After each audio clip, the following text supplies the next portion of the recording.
Welcome back to the Ice Bath. I'm Matt. I'm Griff. And, man, it was definitely an interesting week for football. It was. You had some big stars that didn't really put up many points in fantasy. Justin Jefferson being one of them.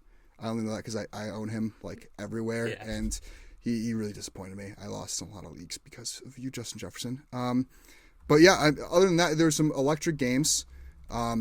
Some big blowouts. You look at the Vikings Cowboys. That game was just unreal. I don't know 40-3. Yeah, it was. I thought it was going to be a lot closer than that. I think it really exposed Minnesota, as more of a pretender than anything. They have a great record on paper, but when it comes to playing a real team, I don't know if they're necessarily a pretender. I mean, But they've lost. They got destroyed by the Eagles. Now they got even more destroyed by the Cowboys. They did, but they also beat the Bills. So yeah, but the Bills, as we've seen, have not looked that great this year either. They haven't, but I still think they're one of the best teams in football. That's true. I was trying to find the stat. Brett Maher, the Cowboys kicker, had more fantasy points than Justin Jefferson, A.J. Brown, Dalvin Cook, and Saquon Barkley combined. Insane. I own Brett Maher in one league, and I was hoping I'd own the Washington D in the same league, but I couldn't get them. They were already taken. But we got rid of kickers in a majority of the leagues that we play in, but in the dynasty leagues we keep the kickers around, and it was kind of a big week for some kickers. Kickers add to the league. It's a kicker year. They do. I saw somebody had a kicker league going on Twitter, and I believe his team was at negative 80 points by 4 o'clock. And I think a missed field goal or a missed extra point counts as negative 50 for them, and he had Graham Gano. Oh. Oh no. Gano. But that wasn't the only blowout. The Niners blew out the Cardinals. But there was one bright spot about that game. On the Cardinals.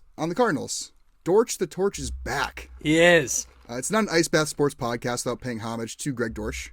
Greg Dortch has been quiet the last couple of weeks, but put up a solid stat line against the 49ers last night. Led the Cardinals in receiving with 9 catches. He had over 100 yards. And for a backup receiver that's on the same team as DeAndre Hopkins, that's pretty good. Yeah, shout out Greg Dortch, man. Gotta love the Dortch. I love that guy. Yeah. I want to get him on here. We gotta find a way to get Greg Dortch, if you're seeing this, we want you on this podcast. We do. We need you on this podcast. I'll reach out to you, Greg. It's pretty on brand. Lions backfield. It's kind of a disaster right now. Yeah. Jamaal Williams just had a hat trick. He's looking great, but a lot of it comes when they're down on the goal line, and he's just kind of that power back that he'll score touchdowns. He wasn't even the leading rusher this week. It was Justin Jackson, who had 66 yards on 9 carries. DeAndre Swift only had 5 carries for 20 yards. He had a 1 score. He had 3 catches for 12 yards as well, but he only played 31% of snaps. I get it. You're trying to limit him from getting injured again. I mean, he has the long injury history already. I think he's only 23. But at the same time, he's probably your best playmaker. You got to get him on the field. Yeah, but that was my concern with him coming out of college, and why I'd ranked Jonathan Taylor ahead of him in my draft rankings back in 2020 was because the size and durability really concerned me. And we're starting to see that in the NFL now with DeAndre Swift especially. I mean, he can't stay healthy. As you said, he's a small guy. He's about 5'8". Yeah, he's 5'8", 5'9", something like that. 5'8", 5'9". Yeah. That's when you're getting tackled by guys who are 6'4", 6'5", 300 pounds. That's tough, and you're gonna get hurt. But Jamaal Williams, I mean, we've been big on Jamaal Williams, in past episodes. So, good for him. Yeah, I mean, he's clearly the starter at this point. Yeah, he had 17 carries. He wasn't very efficient. He had I think he had 64 yards, but he had the 3 scores. Right. He's looking really good. I mean, look at Travis Kelce a couple of weeks ago, though. True. He had 4 touchdowns. Yeah. The yards don't always matter as long as you're scoring points at the end of the day. That's really what really does matters. Yeah, I think moving forward, the Lions have to really consider making Jamaal Williams that featured back. Yeah. I'm He's a free agent, I believe, after this year. They got to I resign him. believe so, yeah. But, I mean, with the Swift injury history, you just never know. I mean, Swift should be a starting back. He's a great playmaker. We've seen the flashes from him, but he's got to stay on the field. Right. And when he hasn't been on the field, Jamaal Williams has stepped up and he's been just as good. And Williams was the same way in Green Bay. I mean, I was arguing that they should not re-sign Aaron Jones long term because Jamaal Williams could be the answer. He was just as effective as Aaron Jones when he got in there in Green Bay. So 100%. Yeah. And let's move on to a couple not so great teams. We'll start off with the Rams. Yeah, man, they suck. They're nothing without They're Cup. really, really bad. They're the Lions have their first round pick. They do. Yeah. The Rams are now 3-7. The Rams' first round pick that the Lions have is higher than the Lions' own pick. Right. Yeah. Who would have thought that? I don't know. Sorry. Talk about a Super Bowl hangover. I mean, you lose to the New Orleans Saints, who have Andy Dalton starting at quarterback. I think Jameis Winston's getting screwed out of that job right now. But hey, Saints, kudos to you for winning. But Rams, what's going on? What happened? This team's been awful all season. No Cooper Kupp. You know, they're even worse now. Again, Super Bowl hangover. It's very real. Matthew Stafford has been on and off the field with injuries. Even when he is on the field, he's looked mid at best. And the defense is just not living up to expectations either. I wouldn't be surprised to see Sean McVay and Aaron Donald both leave in the offseason. They both talked about it after winning the Super Bowl, and they should have. Especially now, you trade away all these first-round draft picks to get guys like Stafford. And now you have like nothing to build with for the future. And you clearly need to build for the future because you suck. Well, they're in such a bad position now moving forward for the future. I don't think they have a first-round pick until 2025 now. Mm-hmm. They haven't had a first-round pick the last couple of years. Mm-mm. They're a mess all around. And sure, you built a Super Bowl winning team, but at the same time, you just killed the entire future of the organization. You're going to be a bottom 5 team for the next couple of years. And that's the whole debate too. Is it worth selling your soul and selling your next couple of years for the Super Bowl title? Was the Super Bowl worth it? For me, I'd rather build through the draft and try to build a dynasty that you can win with, for multiple years. But that's the issue with this team. It's all aging veterans. Yeah. So they're just in a really, really bad position. And yeah, Aaron Donald should have retired. He should have. I don't know how you could look at this team. I mean, sure, I thought they were going to be better than 3-7, but I don't know how anybody could look at this team at the beginning of the season and say this is a team that could repeat. I just don't think they were that good of a team. They lost Odell. Yeah. Losing Odell was a lot bigger than people thought, I think. Well, they got Allen Robinson, but Allen Robinson has not looked. And Allen Robinson, his problem was he hasn't looked great the last couple of years. No. You can't really expect him to come in and be that guy to put up OBJ numbers. To play devil's advocate here, I think a lot of people are thinking, hey, he was in Chicago. You had just a bad coaching, bad quarterback play. He wasn't really getting anything to work with, and now you're going to a Super Bowl champion team with a quarterback who looked really good last season. I mean, interceptions aside, right? He was slinging that thing. He was, and you're the number 2 to Cooper Kupp, one of the best receivers in the league, if not the best receiver. It looked great on paper, but it's not being executed well. I think Sean McVay. I think it comes down to his coaching too. He's been a great coach, but all of a sudden this year, like, nothing's really changed too much with that roster. No, it hasn't at all, and I think a lot of it comes down to listen, I think McVay's a really good coach. He's a very smart football mind. Yeah, but for sure. I think upper management has also killed the team, and he's fallen victim to that. I think. When it comes to the drafting and all of that, I think he's got to go along with what the GM and owners want. But I think he's got to be the guy that step in and be like, listen, what are we doing here? Yeah, no. But when you are that smart of a football mind, you gotta think he is having some sort of pull in the what's going on and some sort of say. Yeah. To an extent. Yeah, you would think so. I don't know. Yeah, they're going to be a bottom 5 team. They are. For the next couple of years. Yeah, and the Lions have, a couple of their picks going forward. Yeah. But I mean, they're speaking of bad teams or poor quarterback play, or however you want to segue into this. All right. Let's just get into it. What is going on in New York? The Giants? No, the Jets. Oh, the Giants lost to the Lions. Yeah. The Jets. Listen, Zach Wilson, get him out. Get him out. Zach Wilson is not the answer. This team is a quarterback away. You have an elite defense. You've got young weapons at receiver who can't be utilized. Elijah Moore is a great young weapon who has not been utilized at all. Garrett Wilson, absolute stud. He could be a top 15, pushing top 10 receiver in the league in the next couple of years. Yeah. You've got Breece Hall, which I know he's out for the year, but Breece Hall is looking like an absolute beast. Incredible beforehand for that. The O-line, sure, it's been banged up, but the O-line has held its own for having a bunch of backups in there. Mm-hmm. You've built a good offensive line on paper when they're not hurt. You've got Elijah Vera Tucker on the interior. Mekhi Becton, if he could stay healthy on the outside, which I still think he could be a great tackle in the league.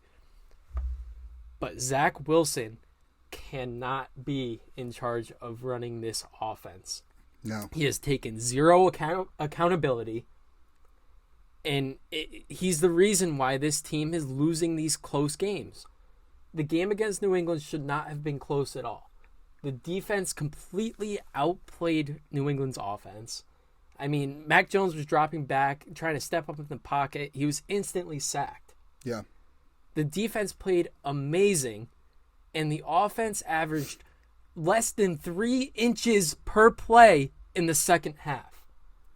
I mean, you can't chalk it all up to Zach Wilson. I mean, he was bad. He wasn't great, but New England also has a pretty stout defense. Oh no, they have a good defense, but it's not but just. I'm with you. It's Zach not Wilson. just the game against New England this week. Zach Wilson just has not been good. He's been consistently inconsistent. He has. He looked very good against the Bills. I'll give him that. He was a very good game manager in the game against the Bills. Outside of that, he hasn't done anything. Yeah. And he was one of these guys that he had all the intangibles coming into the draft, but everyone knew he was not refined. He was far from polished. And when you go to a team that has a defensive-minded head coach, it's hard to craft him into the quarterback you want him to be. It's hard to polish him off. Right. I mean, it comes down to the coaching too. Mike LaFleur has just not been very good the last couple of weeks calling plays. No, which you would think he would, because his brother Matt LaFleur is pretty solid head coach. And listen, I was giving Mike LaFleur all the props early on in the season. He was drawing up these great route combos, and the offense was looking great. But now it is time for a change. Mm-hmm. And I think Rob Saleh even understands that. They asked him about if Zach Wilson was going to be the quarterback this week, and he declined to comment pretty much.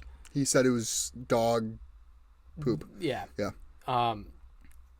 It's got to be Mike White season. What about Flacco, though? See, the problem is they've already named, like a couple weeks ago, they already made Joe Flacco inactive, and they named Mike White this backup, which it didn't make sense to me. Joe Flacco looked good. Flacco looked really good to start the season. He did. Yeah, I'm pretty sure, like, for a while, he had more touchdowns than Russell Wilson did until, like, this past week, or I think they're tied now or something. Russell Wilson has more toilets in his house than he does touchdowns thrown this season, so. Yeah. Dangerous. But I'm with you. I mean, Zach Wilson, unless he has this switch that he can flip, and he can turn it on and start, keeping the Jets in games and winning them games, I think you got to make a change. I think if Joe Flacco was the quarterback all the way through, this team's 8-2 right now. I think you're losing a lot of morale in the locker room. Oh yeah, just for keeping him in there. Yeah, it seemed like the defensive players were not too happy. Yeah. They were liking some tweets about Zach Wilson not taking accountability. Then they all came out and said they accidentally liked them. And then yesterday, Elijah Moore put a picture on his Instagram story of him throwing a football. That was hilarious. Give Eli a shot. Yeah. Honestly, at this point, run a Wildcat. Yeah, I mean, anything is probably an upgrade. You can't get much worse than Zach Wilson at this point. Yeah. There's got to be some changes this offseason. End of Jets rant. If we're going on rants, I do want to go on a little bit of a rant of my team. I'll try to keep it short and sweet. Eagles are looking like they're in trouble going forward. Jonathan Gannon, not a good defensive coordinator.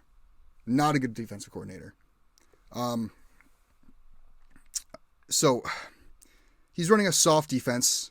Can't stop the run and save their lives. All right. That has been really bad. You sign Linval Joseph and Ndamukong Suh. Obviously, you're not going to see too much of an improvement in, not less than a week, 4 days. Like, you got to learn the playbooks and stuff. They did have several tackles. They combined for a sack. They were getting to the passer, but the run game is just, or run D is still just not there. It's infuriating because two things that win you, when it comes to the playoffs is win your games. Defense, a good defense, and a good run game. That's the two things you need when you get to the playoffs. Yeah. And if you can't stop the run, no shot you're making out of the wild card or the divisional. Fletcher Cox, he's fallen off. Jordan Davis has been hurt. I'm not sure how many more games Jalen Hurts can carry us through. I'm really not. Because he is the sole purpose and reason that we won against the Colts. 17-16, can't get much of a closer game. Mm-hmm. Which we even thought that was going to be a pretty close game. Yeah. I haven't even touched on the offense. Dallas Goedert, that injury is hurt both the run and the passing game for us. He was instrumental. He's a top 5 run blocker at tight end. And he's I'm going to categorize him as an elite pass catcher. He kills it over the middle, but we didn't really have that option this past week against the Colts. And, with no Shaq Leonard, there's no reason for that. You should have somebody that cutting it up, over the middle, but we didn't. It's frustrating. I mean, the Eagles' schedule also isn't exactly a cakewalk going forward. You still have to face the Cowboys, you still have to face the Titans. Both have great run games, and that run defense, being as soft as it is not stopping Derrick Henry. It's not stopping Tony Pollard. It's not even stopping Ezekiel Elliott. Still have 2 tough games against the Giants as well. Yeah. I mean, if these issues aren't figured out, there's going to be a real issue, especially in such a stacked division where every team has a winning record. Like, you look at Washington now is 6-5. Yeah. I mean, they look pretty solid, and they don't have, that hard of a schedule going forward either. So it's just it's really concerning as an Eagles fan, and just as a football fan, because this team was a lot of fun to watch. They are. I completely agree with that. And I think it'd be good for football to see them, make a little bit of a run in the playoffs, but not a shot if this run D is going to continue to be this bad. And I think it does come down to Gannon, because on paper, this defense should be the best in the league. Yes. They've got elite corners. Mm-hmm. They've got what should be an elite D-line. Yeah. I mean, the team all around is really good. Mm-hmm. You trade for Robert Quinn. You sign Ndamukong Suh. You sign Linval Joseph. You have Fletcher Cox. You have Javon Hargrave. Off the edge, you still have Josh Sweat. You have Brandon Graham. Hassan Reddick. Hassan Reddick's been good, too. We've been getting pressure. We haven't really gotten a lot of sacks. Yeah. But again, he's having guys like Robert Quinn and Josh Sweat drop into coverage. Right. He's not utilizing these guys to the best of their abilities. Yeah. I mean, the brightest spot on our defense so far this season has been TJ Edwards, who has stepped it up at linebacker. He looks like a legit middle linebacker, which is great, because I had some concerns about him going into the season, but it's frustrating as an Eagles fan, as a football fan, all around. Again, like you said, such a stacked team on paper, and this is what you're doing. But Eagles ran over. Quick shout out to Travis Kelce. Travis Kelce, dude. what's he have? 11 touchdowns so far through the season. Isn't that like tied for his career He's record? just unreal. Like watching the Chiefs play is so much fun when Travis Kelce's out there. Yeah, I mean, against the Chargers, he had 6 catches, 115 yards, 3 touchdowns. He had 10 targets though. If you draft him in fantasy, you're killing it right now. I don't see how you own Travis Kelce and you aren't, in top 5, top 6 in your league. Yeah. Travis Kelce's the league winner. Just because that positional advantage. Right. Yes. Like we'll get more into the tight ends later, but there's no other tight end really putting up what Travis Kelce is putting up in terms of numbers. But again, we'll talk about tight ends later. Let's hop into week 12 picks. Yeah, week 11 we both went 8-6. I haven't updated our overall. You're way ahead of me. I think I'm only up 2 games on you. I think so. Still crushing me. We're getting into my favorite week of football. I love Thanksgiving week. Oh yeah, happy Thanksgiving, guys. Yeah, happy Turkey Thanksgiving. Day. I love having 3 Thursday games. Mm-hmm. Oh, it's just awesome. Get to sit home and watch football all day long. Football, turkey, mashed potatoes and gravy, stuffing, pumpkin pie, football. I mean, come on. And more football. It doesn't get better than that. So let's kick it off. We got the Detroit game. They've got Buffalo coming into town. Buffalo's maybe, I guess, just going to stay in town. Yeah. Yeah, they are. So give me Buffalo here. I like Buffalo. I think Josh Allen's pissed. I think he's pissed at how he's been playing. I think he's going to take it out on the Detroit defense. He hasn't been playing well.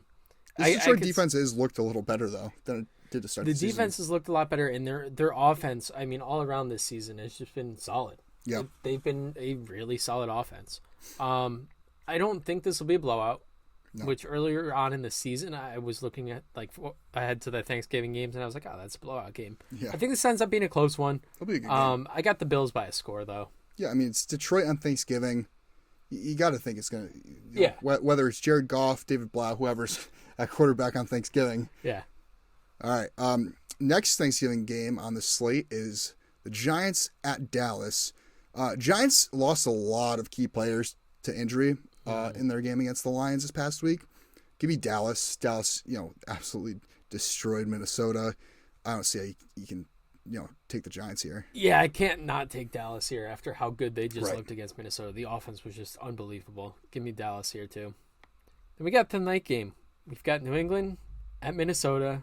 We got primetime Kirk. Oh. And I really want to take the Patriots because of that. But the Pats looked so bad against the Jets. Yeah. The offense, at least. The defense looked really good. The offense was so bad. And I think they're in a position, too, where Mac Jones is not the answer.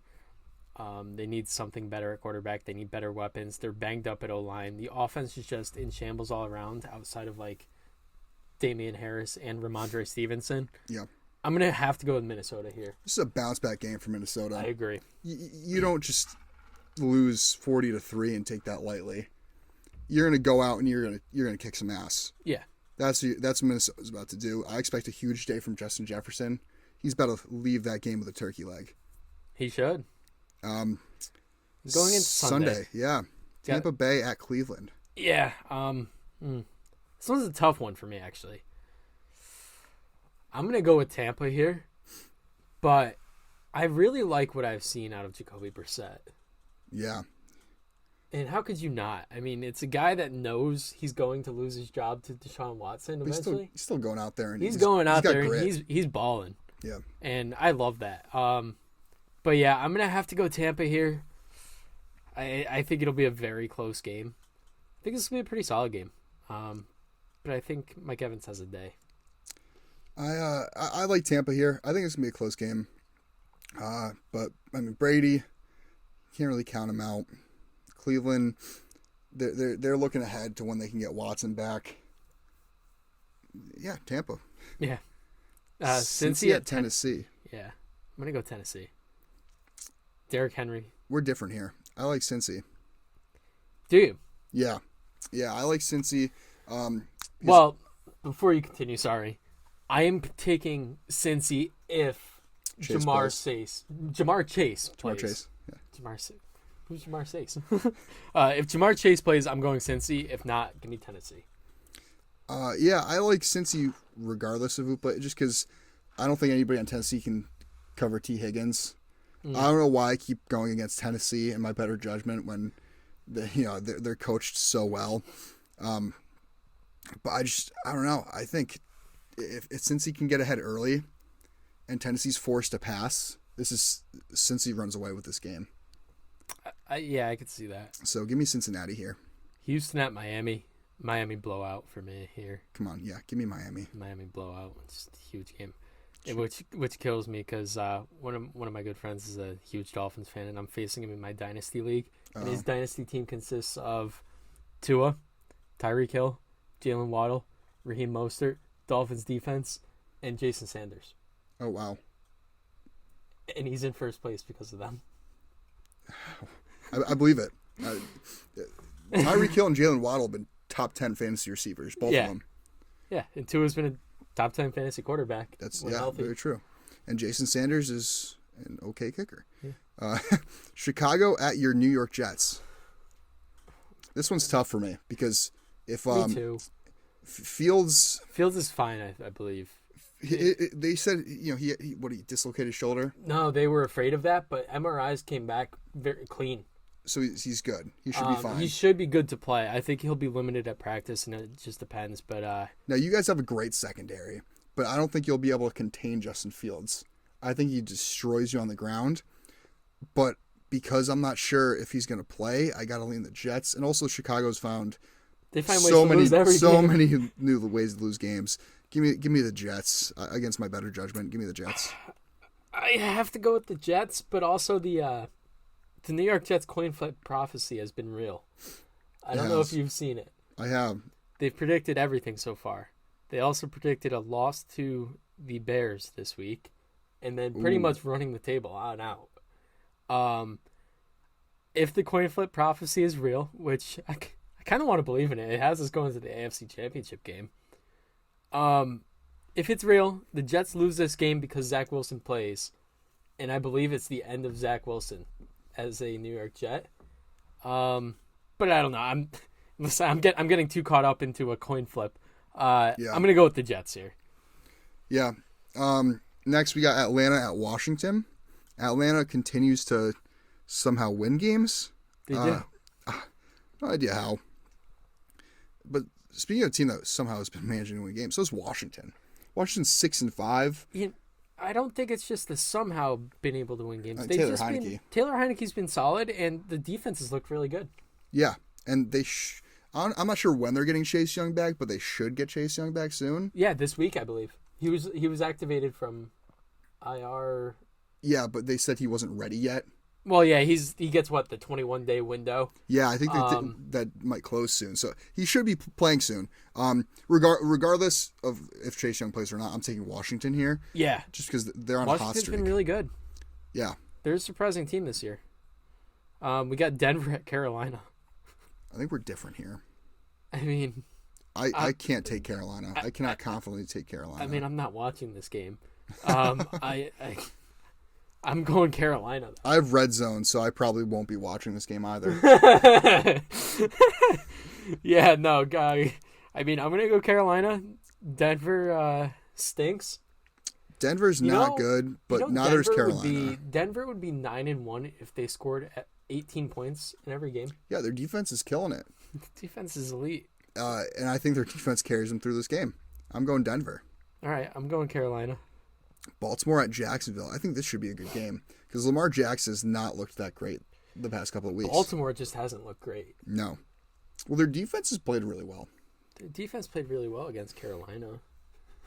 Yeah. Yeah, I mean... And Jacksonville has been better than... Jacksonville's been better than I thought. Yeah, yes. I thought they were going to be. I'm still going to go with Baltimore here. I think the team's just better.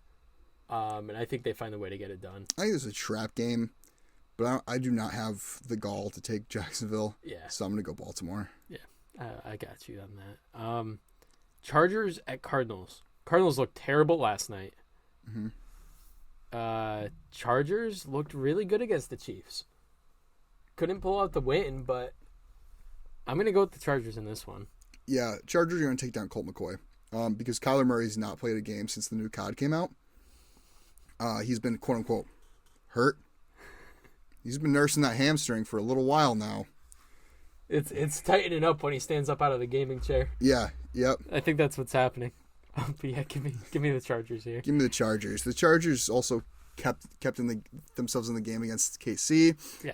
You got Mike Williams and Keenan Allen back. That's huge for this team. If Mike Williams is back, he got hurt again. He did get hurt again, but I think he'll be back. Hope so. Regardless, you got Keenan Allen back. That's huge. That's true. And Josh Palmer's coming off a huge game. Yeah. So yeah, give me the Chargers. We got Vegas at Seattle. Seattle here. Yeah. Vegas somehow pulled out a win against Denver, but chalk that up to divisional matchup. Never know what's going to happen with those. I got to go Seattle just because Seattle's looked incredible. Yeah. There's no denying that. Geno Smith, how do you move on from him after this season? You got to stay with him. You can't. You got to. Yeah, he's got to be your guy. Yeah. And I don't know. I think it'll be a good matchup between Devontae Adams and Tariq Woolen. Yeah, I agree. We got the Rams at Chiefs. You know how I feel about the Rams. Yeah, I think the Chiefs blow them out. Let's go Chiefs, yeah. We got New Orleans at San Fran. I'm going to go San Fran. I'm sticking with it. I still think San Fran's one of the best teams in football, especially right now. Like, they're just on fire. Jimmy G looks really good. San Fran's home. C-Mac is just a spark plug to that offense. Yeah. San Fran's at home. Give me San Fran here. I'm also going San Francisco just because New Orleans, they're so inconsistent. They're so They on are. and off. They're hot and cold. But San Fran, what you see, what you get. Give me the 49ers. And then Green Bay in Philadelphia. Green Bay has a good run game. They do. And that scares me. That scares me a lot. I'm reluctant here. I'm going Philly just because my Eagles bias. But I fully am going into this game expecting to lose. See, the thing is, I don't know if Green Bay's good enough to keep up offensively. I think Philly puts up a lot of points here. I think A.J. Brown has a big bounce back game. Yeah. And Devontae Smith has been looking really good the last couple of weeks. He has. So he's been so reliable. The offense is still, regardless, going to be tough to slow down. And I just don't think Green Bay is going to be able to keep up. I think Philly's got to realize they can't. You got off to a really hot start. You gotta stay on the gas pedal. Yeah, that's kind of what I guess I'm looking for. But yeah, keep the momentum. Yeah, so give me Philly here. Can't let that Washington loss kill your momentum at all. Yeah, Philly, and then Monday night, exciting matchup. Pittsburgh at Indianapolis. Oh, I can't wait to watch this game. Oh, I'm so pumped. It's going to be on mute. It's going to not even be on. Is the Manning cast this game? I hope so. If it's not, I'm not watching it. I have no reason to watch this game if there's no Manning cast. I've been in between on this game. I got to go Indy just because Jeff Saturday has gotten this Colts team looking competitive, disciplined, solid. But Pittsburgh having TJ Watt back, I think is a big factor for them. They kept in it against the Bengals. Yeah. I'm going to change my pick. You're going Pitt? I'm going Pitt. Okay. All right. Give me the Steelers here. I'm going Indy just because I don't think anybody in that secondary is going to be able to keep up with Michael Pittman or Paris Campbell or Alec Pierce. Like, that receiving core for Indy has looked really, really improved from last year. And I'm not impressed with Pittsburgh's secondary aside from Minka Fitzpatrick. I like what I saw out of Pitt's offense. Yeah. Give me Pitt. I think this might be the first time all season that I've picked Pitt. You've pivoted. I have. And I did pick Indy on my sheet, but I'm making that change right now. Give me Pitt. All right. Yeah, I'm going Indy. So we're opposite there as well. That's going to conclude our picks for week 12. That brings us to the waiver wire. Watch. It's waiver watch time. You want to kick it off? Yeah, I'll kick it off. The first guy on the watch this week is Treylon Burks, who looked unstoppable against the Green Bay Packers on Thursday. Yeah. Burks put up 7 catches, 111 yards. He also made some impressive grabs. Now he's back from injury. He's the clear-cut wide receiver 1 in Tennessee, and I think he's a must-add. He's probably a borderline wide receiver 3 right now, between the 3 and 4 range, but I think he has a lot of upside. I think you should definitely stash him on your bench, and if you're getting killed with buys next week, you might have to start him. Yeah, and he's only rostered in 40% of sleeper leagues, so he's probably out there. He's definitely available. The only issue for me with him is that he's on Tennessee. Mm-hmm. You just never know, but I think they're going to get him more involved because they don't really have anybody else. Right, that is very true. Nick Westbrook-Akine, come on. Hey, come on. Yeah, I know you're a big. I'm a big Akine guy. Westbrook-Akine fan, but. All right, next up, we've got another receiver. We got Demarcus Robinson. And a couple weeks ago, Demarcus Robinson made this list and did absolutely nothing. Yeah. But he's coming off a game where he brought in all 9 of his targets for 128 yards. We were just that early on it. Yeah, we're too early. Yeah. Week too early because then they had the bye. Yeah. But yeah, he's only rostered in 10% of sleeper leagues, and he seems to be Lamar's favorite option at wideout. And the team's really thin at wide receiver. Yeah. That's for sure. And for him to trust him enough to give him almost double-digit targets, and he brought them all in, you gain that trust from your quarterback. You're going to get more looks as the weeks move on. Right, and Mark Andrews probably going to get double covered. Right. So I think Demarcus Robinson's a great pickup. And he provides big play ability. So he does. I'll let you take this next J-Mo! He's back. Jameson Williams has been designated to return from the IR after suffering a torn ACL in the national championship game last season. And honestly, he's coming back to a team that we've talked about it, they have a solid offense. Really solid offense. And efficient. He provides the big playability, which I like a lot out of receivers. If you're able to go stretch the field, catch the deep ball, you provide a lot of value in fantasy, in my opinion. Yep. He's only rostered in 40% of sleeper leagues. There's a great chance he's available if he's active this week. And even if he's not, nice stash. Yeah. Grab him in a keeper league. If you're able to stash somebody, oh man. I drafted him in keeper league, put him on IR, got him for next season. Jameson Williams was probably my favorite receiver out of this pretty deep class. Yeah. He's explosive. He's a great playmaker. I'm interested to see what the Lions. I know this is totally off topic, but I'm just interested to see what the Lions do, because Goff has not looked horrible. No, he hasn't. He's and you look at the free agency class. I mean, there's not really any quarterbacks out there worth No, grabbing. I think it just kind of depends where the Rams pick ends up. Yeah, and if they want a quarterback, they're probably gonna have to trade up for one because they're doing good enough where they're not going to be like a top 5 pick unless the Rams absolutely continue to stink. I think it all comes down to the Rams pick, but yeah. But I'm bringing that up because I think going forward in like keeper leagues, he's definitely a nice stash or a dynasty league, a great stash. Because I think he's going to be a stud in the NFL. Yeah, not only that, they also have another stud receiver there. They've got Amon-Ra St. Brown, so it's not like he's the only guy. They're perfect compliments to each other. They are. Perfect 100%. compliments. Yeah, they've got a really bright future. Yeah. Next up, we have Latavius Murray. Yeah. Latavius Murray, would you know he was going to be a starter in 2022? Honestly, that was not on my bingo card. Honestly, it probably would be in mine because it seems like every year he comes in and he gets a start for a random team. Yeah. And Melvin Gordon was just cut yesterday. Yeah. That throws Murray into this starting position.